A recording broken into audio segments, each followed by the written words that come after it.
Well, good afternoon, everyone. Craig back at you out on the 2014 Honda Valkyrie. Excited today. First ride of 2020. It is March 9th. Maybe about 55 degrees. And I just had to get out. 55 degrees is too nice of a day in Buffalo, New York, not to be able to just get out on the bike and ride. And it's been a long winter. And even when I say that 55 degrees today, I think our projected forecast for the weekend is back in the 30s. So it's not even like, we're definitely done through winter. I'm not going to be able to, worry about having to put the bike up anytime soon. Now the bike will go back up over the weekend. So, but enjoying this day, this first opportunity to be out. And it's a little bit of a risk because here in Western New York, because it is so early in the season, they haven't had a chance to fill the potholes. So I have to really watch where I'm going, take my time. But I just wanted to get out and zip around. I'm watching so many videos from my YouTube favorites, Boots and Jeans and Have Moto Travel and just about, I hate to start naming channels because then you forget somebody and you leave somebody out. Carnell Luckett. I want to thank these moto vloggers for just continuing to ride. Even Boating 52, and I think he is out. I believe in Michigan where they still get winter weather, but he's out there, riding his motorcycle in the cold weather, and you can see the snow on the side and. It really is an inspiration, to be able to watch these people, especially when you're not able to ride. You want to ride and you're not able to ride. So it is an inspiration. But I guess one of the topics that came to mind for today, and I'll throw it out there, a little bit controversial. Maybe I'm stirring up the pot a little bit. It's not a serious topic. But do people that live in the cold weather climates, do we appreciate riding our motorcycles more than those of you that live in warmer weather climates? Because the last time I was on a motorcycle was November of 2019. So you're looking at 4 months of not being able to ride. 4 months of just looking at the motorcycle in the garage, not being able to do anything. And there's that old saying that absence makes the heart grow fonder. If you're away from something, you miss it more, you appreciate it more, and so when you're able to do it again, you have a special appreciation for it, as if you never had that absence, as if you never had to stop doing it. So I guess the question is, do we appreciate motorcycle riding more because we only get, I'll be generous, 6 months out of the year, probably, if we're really good, maybe 8 months out of the year. Where we can ride our bikes and we can't the rest of the time. So do we appreciate it a little bit more? I don't know what the answer is. I know, I remember hearing that saying when I was a young guy and I was dating, and I remember I had a girlfriend or something like that, and there was going to be a time where we weren't going to be able to see each other for a while, and she was like, oh, we won't be able to see each other, but when we do finally see each other, it's going to be that much better, and it's just going to be, we're going to be so much more in love. And yeah, that didn't work. It's like, you stop doing something, or it's like you kind of move on. But I think, not the greatest analogy, but I think motorcycling is a little bit different. And because even though I can't do it, I'm constantly, watching videos of people that are doing it. So, do we appreciate it a little bit more?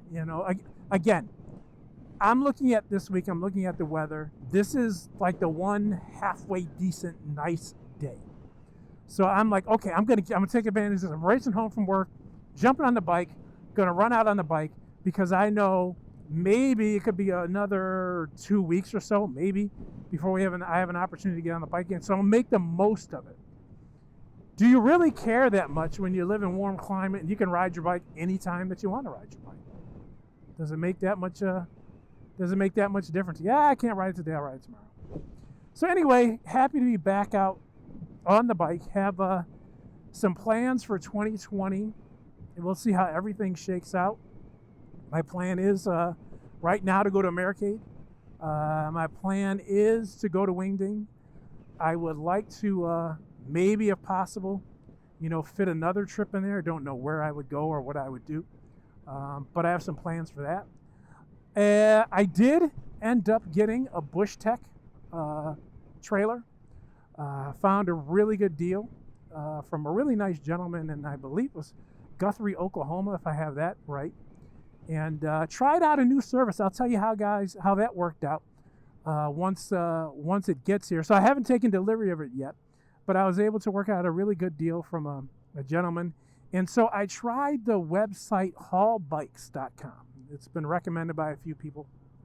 And so I went online and they gave me a quote, which I thought was reasonable, to go to this gentleman's house and pick up the trailer, and then to haul it to my location, in Western New York.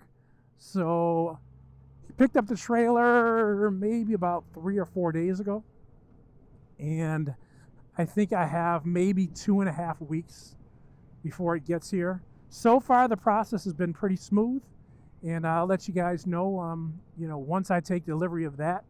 And maybe that's something, again, I like to, if it works out well, I recommend for people to do. That's the great thing about, the motovlog community, is that I always say this, there's really no new original ideas. We're ideas that we just, we steal from each other, borrow from each other, whatever the best thing, or just take advantage. Somebody does something and they let the rest of the community know. And then that way the community can jump on it and take advantage of it. And I think that's the great thing about motovlogs. I think that's the great thing about watching these videos, is that you can come up with ideas or just get some direction and maybe an avenue, an area that you might not have had any idea on what you want to do. One of the things that I plan on doing is when I get this trailer, I think I'm going to try to color match it to my Honda Goldwing. And because of Ray Maple, for those of you that know Ray Maple, he's got a beautiful GL 1800.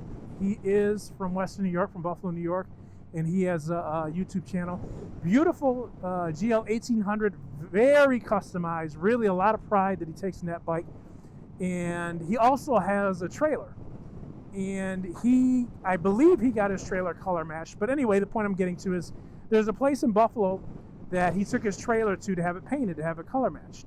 And he put that on YouTube saying, hey, this is a good guy. He does great work, great painting of the trailer. So check him out. So when I saw that video, I was like, hey, that is a great recommendation. I touched base with Ray. And he says, yeah, I recommend him overwhelmingly. And so when I do get my trailer in, I'm going to take it to that same place, and I'm gonna use them to color match it.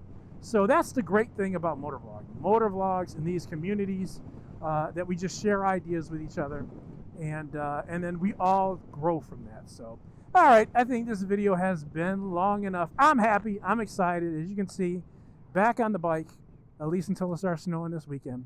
But just happy to be out, and we'll be talking to you again soon. Take care.